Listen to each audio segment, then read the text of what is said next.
Let me now share about what we know about this novel coronavirus. This virus comes from the family of coronavirus, which includes other viruses such as MERS and SARS, as well as the milder variants causing common cold. The medical consensus at this moment is that the novel coronavirus is more transmissible but appears less deadly than SARS. Evidence suggests that the rate of human-to-human transmission of this virus appears to be higher than that of SARS. For now, the evidence also suggests that transmission is mostly via droplets. What this means is that the virus is carried within droplets emitted from an infected person over a short distance, such as when a person coughs or sneezes. If these droplets come into contact with the eyes, nose or mouth of an individual directly or indirectly through hands that have come into contact with these droplets, the individual may become infected. To clarify, there is no evidence currently to suggest that the virus is airborne. There are other viruses, such as the chickenpox, which can easily be transported via air currents and do not require droplets to contact the eyes or nose. The novel coronavirus is not in this category of viruses. The novel coronavirus could also transmit through surface contact. Let me explain. When a person sneezes or coughs, the droplets fall onto the surfaces of tables and chairs, and the virus may remain alive for up to a few days. When someone else touches the surfaces of these tables and chairs, the virus can be transferred to his hands, and if he then rubs his eyes or nose without washing his hands, he may become infected. So we should wash our hands.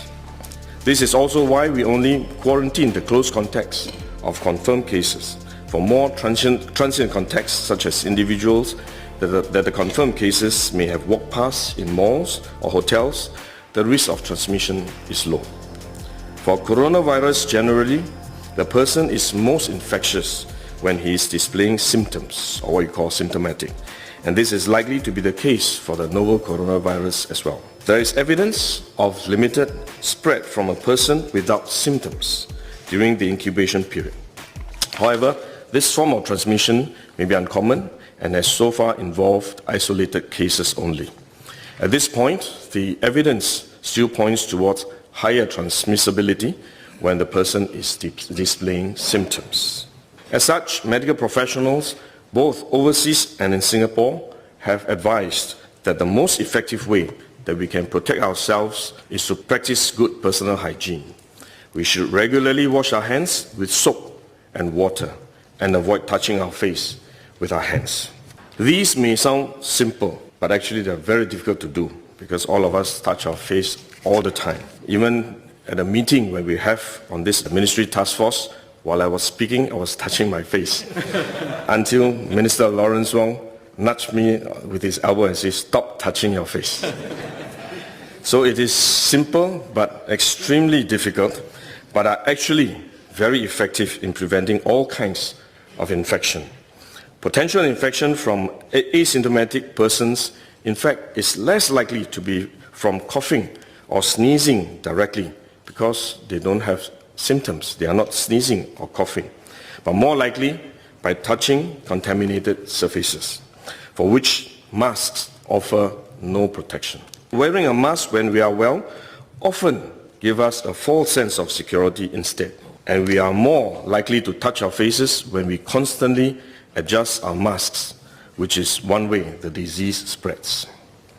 At the same time, we need to protect others, our loved ones, friends, colleagues, and fellow Singaporeans that we come into contact with. If we are sick, we should rest and recover at home as far as possible.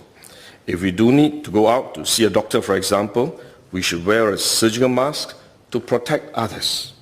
So this is when mask is needed, when we are unwell and have to go out.